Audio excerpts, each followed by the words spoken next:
Hi and welcome to our health-related podcast. Today's guest is Omita Gaikwad.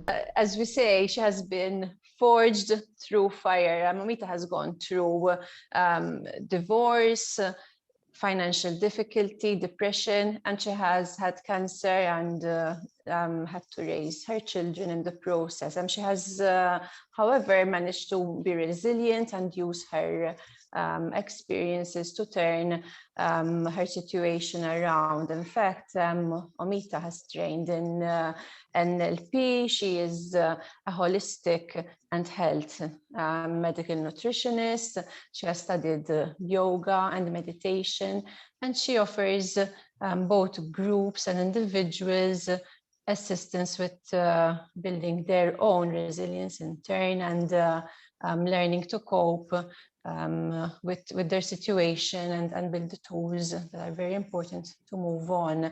Omita, at the moment, the whole world has gone through quite a lot of turmoil. There's always, I feel, turmoil in the background, but this pandemic has brought unrest to a global level where we are all, to a greater or lesser extent, dealing with loss, with uncertainty. What is your experience of the situation, and how is it affecting people at a collective level? Yeah, well, first of all, Antonella, thank you for giving me this opportunity to discuss this topic and especially to discuss it with yourself. I think it's interesting you've mentioned that point. I feel as though the micro experiences I've had in my life, like you just shared, divorce, cancer twice, the second recurrence of cancer happening during the COVID pandemic, which was a little bit more frightening than normal, and also as a single mom. Yeah, I can imagine. Yeah, so when I first had cancer, it was 20 odd years ago, and I was a youngster, so I didn't have responsibility. But this time there was another human being that was on me being well. Yes. And you're absolutely right. I think what it is I realized that, you know, sometimes we're not able to see from our perspective just perhaps how prepared we are becoming in life, isn't it, for what's about to happen based on our own experience. And I just feel as though what others are going through across the world is a more magnified version of what I've gone through, like I said, on a micro level, you know, on an individual level. And I think, you know, if there's opportunities to be able to enable individuals to, like you said, you know, remove themselves or temporarily, you know, or adapt themselves through this turmoil, then I think it will be a huge opportunity of global service, isn't it? Especially at this point in time.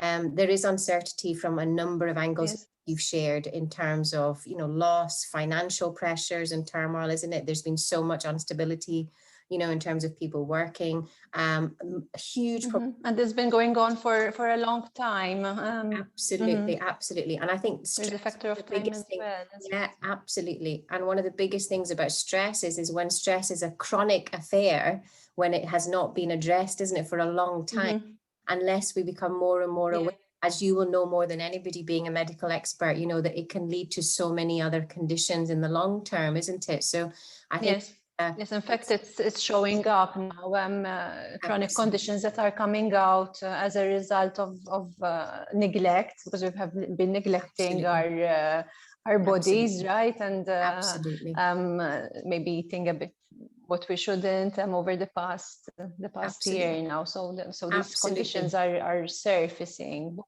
Yes, physically and at a mental level as well. Absolutely. And I think, like you said, although at the same time, though, there's many individuals now who are there to support, isn't it, one another, you know, in terms of wellness, becoming a big movement, which is the blessing, I suppose, you know. So we're not going to have to do this alone. There are others, like you said, who have lived through some turmoil, exactly, and that they can empathize with what you're going through. They can really sort of engage with you at a deeper level. And for me personally, I found that was something that I really struggled with, you know. I realized, I had to become it, you know, so that I could, you know, offer it and work with it and share it. So I think it's going to be a very interesting time for mankind, so to say, because there's so many things now we're going through together, and that in itself takes off the pressure, doesn't it? We know we're not having to do this alone. We can do it together. So yeah, absolutely. Definitely. Now, how about stress? We always talk about stress, and it is a stressful time, and we're going through stress. How do you define stress? How do we notice and identify that we are going through stress, and what to look out for? Okay, so I mean, in first of all, stress can be both a positive force and a negative force as well, isn't it? Depending on how we're able to adapt. Definitely, yes. And again, it does come down to mindset, etc. But I think for me, stress is either a physical, emotional, or mental response that our bodies and that we create based on a change or alteration to what would be normal for us. So when there is, like, we have our routine. If there's something, even if, like you said, you spill something at the dining table in the morning, there could be an element of stress that comes with that, isn't it? Because you're having to break your clean up the mess. Or like you said, there could be something far more on a bigger scale, where something has happened at work, or like you said, something's happened personally. So it is a response that we do on a physical, emotional, and mental level. And then it's, like you said, is how much we then amplify, isn't it, that response? That's the part that it's us becoming aware, is to, first of all, okay, this is a form of stress. What do I do with it? So I think I'm hoping that would be a good describing it.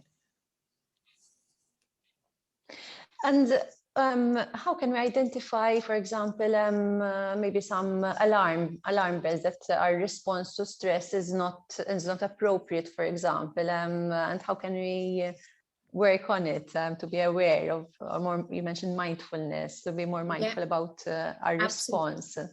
Yeah, absolutely. So stress will affect each of us at different levels. Each of us have our own individual experiences. On the first instance, sometimes you can become aware straight away that your emotions, your heart might start racing, you'll have palpitations, your hands might start racing. You can think, or suddenly you can feel yourself actually getting tense in your body. You can sometimes actually feel that tension inside yourself. You can start getting panicked, or you can notice that you're feeling more anxious about a situation. You could start to overthink. I mean, there are a number of, like you said, small triggers that can start to responses. Exactly. And then on a more deeper level, so it's good to be aware of our physical response, because sometimes we ignore that completely. Exactly. And then, like you said, there's the mental and emotional side. So it's about just checking in with how you're feeling. If you're not feeling so good, or you're just feeling off, it could be related to stress. I mean, we can't definitively pinpoint that these are responses due to stress, because there's other symptoms, conditions that cause it. But like you said, it's realizing definitely that it's not feeling so great. And then perhaps could it be stress? Like you're saying, you kind of triage yourself, don't you? You kind of give yourself a bit of a mini. Yeah. And then what you do is, and then in terms of, the first point for me is like you said, is awareness. When you suddenly realize, I'm not feeling great, or I've got these triggers, I've got these symptoms, what could I do with it? I think also just broadening that on triggers, there's a number of factors that actually can encourage the stress. It's also having that awareness, so you can minimize putting your stressful position, isn't it? You like, and then a big one so you can avoid the trigger from the get-go. If you know that something is stressing you, you can reorient your day. Absolutely. Either avoid it or even dilute the impact of it. So I know you're also impact of the biological part that can affect us. So nutrition, like you said, what we put in has a huge impact on stressing our body. If we're if we're not enabling our body to function well and do the everyday functions it needs to do with ease, we're causing internal stress, aren't we? That can also be affected pollutants. So there's environmental factors. So pollution externally can affect us, but also pesticides and other toxins, when they go in, it can cause stress in the body. That's definitely one to be aware of. I touched on the topic of environment. People can make us feel stressed. Certain location, environment. It is though, isn't it? And you're right, and sometimes we mechanically, like you say, we race through our day for the sake of going through it, but maybe we didn't realize what we actually exposed ourselves to. We might not have a choice to change our environment, but maybe we can make some modifications. Then there's the mental part as well. Sometimes we become absolutely. Please carry on. Yes, you were saying we become numb sometimes. You were mentioning you go through our day and we don't even realize how stressed we are, and that we're ignoring it completely and we're carrying on, right? Yeah, no, that's a very you're good saying the mental and the mental response to stress. Yeah, so I mean, one thing I think all of us, although many of us across the globe have gone through lockdowns and having to now function from home, and we've all had to be enabled in a more digitally engaged way, isn't it? What we've also now made ourselves more susceptible to is information overload. The information is coming in volumes, isn't it? We are overwhelming ourselves with a lot of information. And believe it, sometimes when we're even trying to fix ourselves or sort something out, we look at so much information that's out there that we could be causing a lot of mental pressure. We're not allowing our brain, etc., to filter what's coming through. I think a lot of people believe that, you know, when we sleep, that the brain stops working and has a rest. The brain is not resting when we sleep. The doing the housekeeping. So we need to think, how do we clearing out the cupboards? Yeah, absolutely. We need to give our organs the respite that they deserve. So that's just touching on some things that could cause the stress. That's just giving us a bit of awareness of how we could feel and how can we actually address it then? Like you said, what can we do? A few tips. So big thing that I love advocating is gratitude. I know some people sort of think, gratitude is nice to feel. Gratitude can actually affect us at a chemical level in the body. You know, it enables the act of expressing gratitude, whether you have a journal. So journaling in itself is very therapeutic because it's creative expression, allows you to release your emotions. But scientists, and you'll be aware as well, scientifically and spiritually, gratitude is such a practice that actually, you know, heals us and relaxes us on a physical and mental and emotional level. And it doesn't cost anything. You could be walking about and expressing gratitude. Just have one thought of gratitude. You can write it down. It's something you can easily bring into your water. And so food and so drinking water would be another big thing that a lot of people, when I engage and work with them, we don't drink, we don't hydrate ourselves enough. Again, no. Here it's very hot, and sometimes I have people in summer who don't drink a glass of water all day. I don't know how their kidneys function, but yes, absolutely, exactly. It's a chronic water depletion. Exactly. And something's as simple as that, isn't it? So we talked about biologically, if we've got a lot of toxicity, water can enable us to, you know, remove some of that toxin out of the body. And it helps, like you said, the circulation of nutrients and whatnot. So drinking water, gratitude, making sure that you're moving your body, you know, like you see, you know, again, movement is important, isn't it? To allow, like you said, our nutrients to move about, definitely relax. Definitely, and even for our serotonin and our good hormones to be released. Exactly. And I've said the word relax. So relaxation obviously is key, I think, to counteract stress. That's if you're handling stress in a negative way, if you're unable to deal with the situation, if it's too much for you, that's where you want to find a way to relax. But some people, like I said, for some individuals in certain situations, the stress is good. It's giving you that push that you need, isn't it? The momentum. And yes. Sometimes it moves us forward. We don't procrastinate so much when we're under stress. Absolutely. But for those who are feeling overwhelmed or who are having some negative symptoms or realize I don't feel great, relaxation, I think it's also about exploring what does relaxation mean to you. Now, once upon a time, it might have relaxed you. It might not now, because a lot has changed in the last 12 to 18 months, isn't it, in life? Maybe staying, having a drink used to relax you, but when you're at home so much now, it might not relax you, isn't it? Because you're not getting the stimulation. Yes, changing your scene might get you relaxed as well. Absolutely. In fact, I've had clients who spend all day at home and they're like, I can't have it anymore. I don't want to stay at home anymore. I want to go back to work because it's become their workplace and it doesn't allow them to unwind and draw the line. Once they've closed their laptop, right? So that's another thing that maybe changing scene and going somewhere else and then relax. Yeah, exactly. And there's some things that are out of our control, isn't it, Antonella? Then if we focus upon, I can't change this, we're creating more frustration and stress. So for relaxation, I think we're seeing it everywhere. There's a huge movement again in terms of enabling people to take up mindfulness, meditation, and breath work. These are sort of those areas, I think, and there's the more traditional mode of thinking that meditation, mindful involves sitting in a certain position, doing a certain thing.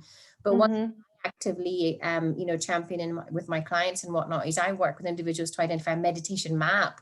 Sometimes we don't realize, but certain things we're doing today, we do it in such a relaxed format, in such a meditative manner, that we are actually tapping into a different state of consciousness. And again, it comes down to awareness, isn't it? So it's identifying something that makes you really feel relaxed, bringing your focus. Maybe some examples of what we can include in our day that brings us in a meditative state. Absolutely. I mean, this is one example. I knew somebody once who did a lot of cycling, and she mentioned to me that even when she went out for a bike ride, for instance, the way she would do her breathing and the way she would focus on her breathing, that she was in a meditative state, to be honest with you, provided any traffic or anything. She was when she was in her country.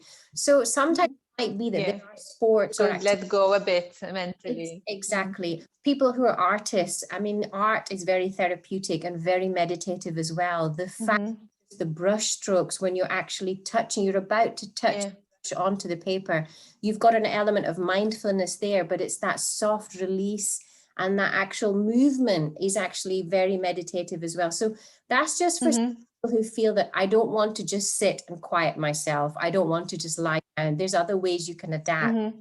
You can acclimatize yourself to meditation. That's what I say. Don't put too much pressure, because the whole point is we're taking pressure off ourselves, right?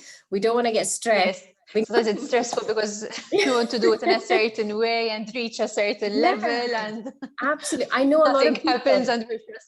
Right? I know a lot of people who, like you said, have started and stopped and started and stopped trying to find meditation because they're putting a lot of undue pressure on themselves that they have to do it in a certain way. But I think really, really simple terms, one practice that we are all already doing and can work on is breath work. All of us are breathing all day long. If we're alive, we're breathing. But we really shallow breathe all day long, right? Absolutely. And one of the quickest ways to enable the body to relax is by being aware that when you're breathing, if you focus on making your exhale, your out breath, longer than your inhale, you will actually help trigger your parasympathetic nervous system, which assures the body that you're okay to relax. Exactly. I mean, when I first came across really something that simple, so even if you don't want to do anything else, just if you can at some point, a couple of times, if you take 1 minute, 30 seconds in your day, like you said, is suddenly just tune into your, either stand, sit, lie down, just be comfortable and tune into your breath and just consciously make your exhale longer than your inhale. And do it comfortably. Don't stress. So it's something very simple that we can do at work, for example, you can do it anywhere. Looking at some email that we're not so happy with. Yeah, absolutely. You can do it in the car if you're stuck in traffic or you're going somewhere, or like you said, in between emails, in between work. There's no reason for us not to be able to put 30 seconds towards that kind of a practice. And it's very powerful in its results as well. It's very reassuring. And then as you become slightly more relaxed, you will then probably feel, oh, I feel like doing something else, because you're not in that fight response. And even mentally, we're more clear, and we can respond maybe in a more, how can I say, conducive way, give a more appropriate reply sometimes. In fact, a lot of activities that we do put us in a sympathetic state, because we're rushing from one thing to another, a lot of triggers, a lot of stimuli, and we're always on the alert. Absolutely. And this system that you mentioned of breathing, it's something that we can all do, and it helps switch on the parasympathetic system and calm down the sympathetic, which is something that we kind of ignore and keep on going in stress mode all day. Absolutely. Now, you work a lot on the concept of stress to serenity. How do you bring about the shift of? I know it's something that you can speak about for hours on end, I imagine. Absolutely. Some points, maybe what you can do to to bring about the paradigm shift. Well, I think, again, it comes to what I do is engage or interact with anybody. It is about, let's bring it into our awareness. First of all, what is the stress, which we've talked about quite considerably just now. We focused on identifying and defining stress. And then let's understand, what is serenity? So some people are like, what's serenity? It sounds like a really far-fetched concept. For me, serenity is basically just the absence of stress and anxiety. It's Stress.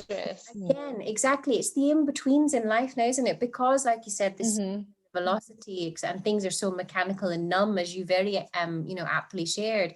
It's just when we are not in a stressful state, it's becoming aware of it, and it's about amplifying it. So you want to feed when you're feeling good. You want to really sort of stretch that muscle, because the more you work on any muscle, the stronger it gets, right? The same as that. So I think the biggest transitioning people from stress to serenity, and that's what I seem to be, like you said, it seems to be a nice sort of concept. But what it is, it's us becoming aware of the stress. It sounds amazing. Yeah, absolutely. You know what it is? It's we have really forgotten to actually be able to focus on our joy as much as we perhaps once upon a time did. I think for the need of having things so speedily, that even if we did do something for a bit of a break, we're doing it because we feel we have to have a break. Even then, we're not actually just really, fueling the joy. So, I mean, the biggest thing, apart from some of the tips, like I said, I just shared before, on how we can minimize and dilute and cut back on stress, is actually, when you are feeling good, is be mindful, map, when am I feeling good? And, oh God, I felt good when I did that, or I felt good when I spoke to this person. I had something, when I ate that dish, I feel really good. Or when I just didn't do anything, I felt good. So become aware of, when you are feeling those moments of what makes us feel good. Exactly. And do more of that. I think this is one thing that as a race we are going to struggle with now, because we are seeing so much suffering on one side, that there's some people even said to me that there's an element of emotional guilt. Some people are feeling, but others are suffering so much, I need to suffer with them.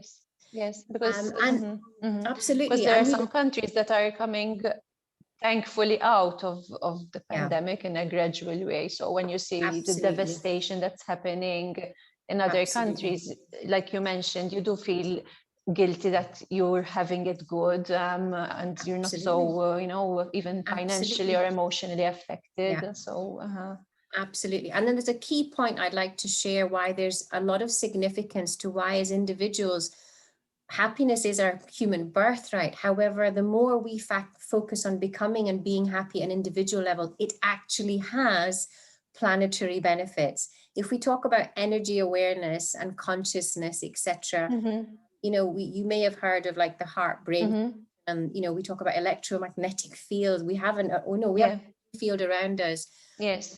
Are vibrating on a daily basis. We are energy after all. Exactly. Everything is energy. And when we actually become relaxed, and when we actually vibrate, when we're feeling good and we're feeling happy and satisfied, that personal vibration is actually pulsing out around us to those around us and on a wider scale. So if you are feeling an element of suffering, that I'm not going through the pain others are going through, I'll tone down my happiness. Believe it or not, if you amplify your happiness, you're sending positive vibrations to those people. So that's another reason to feel. In fact, a lot of people do exude this happiness and positivity, and it does rub off. And the same with negativity. When someone is very negative, and it does affect you and affect the whole day. So you're absolutely right. Absolutely. And in reality, it won't change. Unfortunately, there's so much we can do, but it won't change other situation if we bring ourselves down as well. So absolutely. And again, if you're slightly feeling those feelings, I bring it back to the gratitude practice that we talked about. Gratitude for having the blessings that you're here, and having perhaps the resource and the abundance to be safe and have access to food and shelter, and even more beyond. But then when you're feeding that gratitude, you're only making your own wellness improve. And then at the same time, that appreciation and feeling will inspire you to do acts of kindness. You will become more compassionate. Yes, in fact, So it I see does that have, you're it has a very much 360. involved with philanthropic activities. I am, yes, I do a lot of again, it satisfies my soul. I think I learned the hard way in life. Well, no, I learned the correct way. I'm not going to say the hard way, the correct way. Sometimes the lessons. Yeah, absolutely. And for me, I've always been I get so much joy out of giving, but what I hadn't mastered in life, which is why I probably went through the issues I went through, was giving to myself. There was that element of I am just as deserving. It was until I did work on myself, mental level, emotional level, and then obviously consciously work towards aligning the physical stuff, that I realized that I am just as deserving, but by me focusing on myself, I'm able to give more to others. So it made sense, it kind of, a light bulb gave. Yes, so, yeah, absolutely. Yeah, definitely. You cannot give to others what you do not have yourself.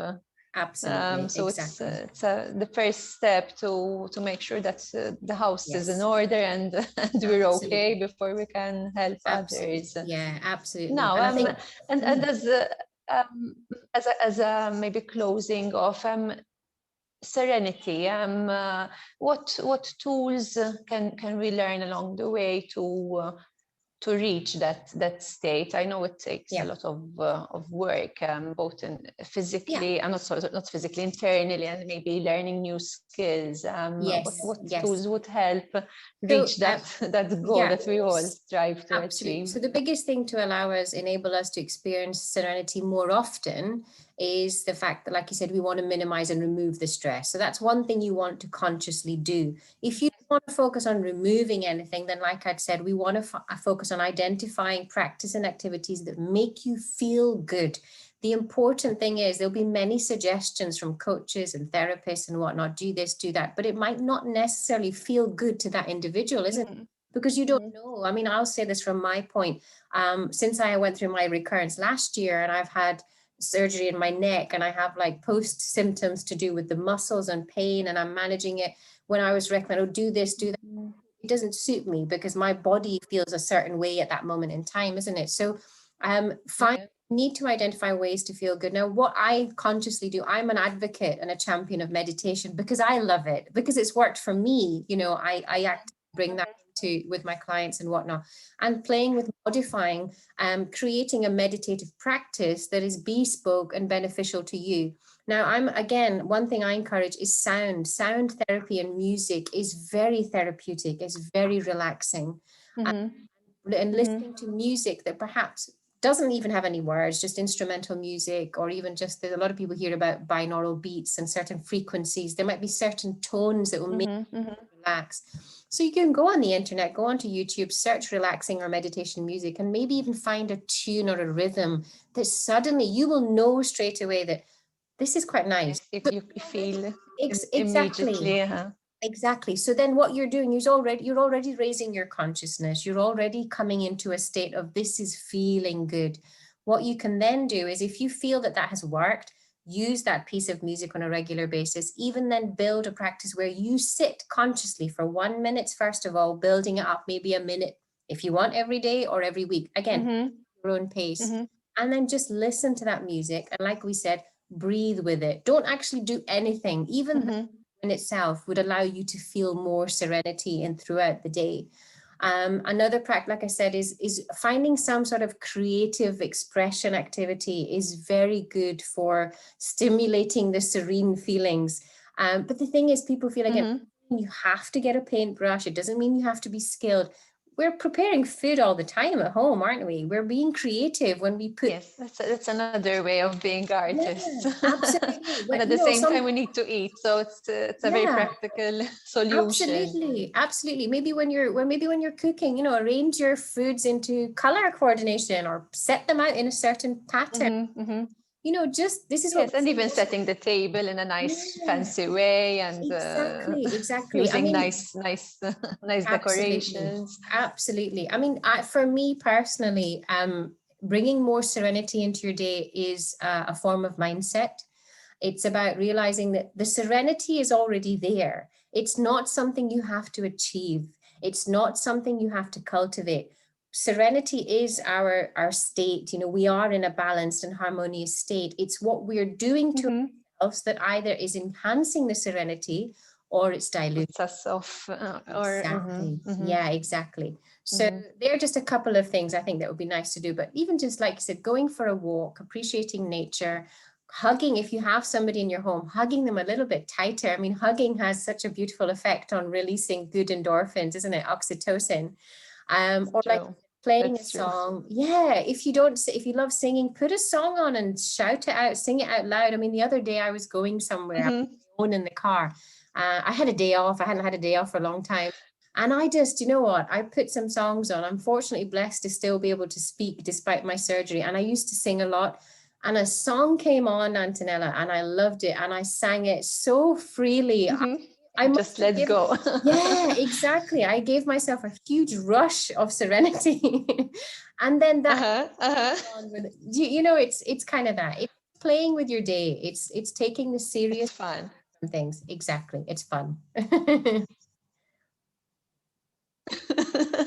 Now, Omita, how can you be reached? If someone would like to contact you or get in touch, how would you like to be reached? Well, for those people who are on LinkedIn, I'm on LinkedIn. You can just type in my name, or I'm more than happy to provide some contact details to you, Antonella, if that's something that you can put up. I'm on Instagram, I'm on LinkedIn. Perfect. Yeah, and I am on Facebook, so I am contactable in any of those modes. And I think my name, there's not many people. Right, and they can find you by your name on all platforms, definitely. right? Yes, perfect, absolutely. perfect. Yes. Thank you very much. It's been a real pleasure. It's a very eye-opening talk about our potential to be serene and how we can tap into it and live a more serene life. Thank you very much, Omita. Thank you very much, Antonella.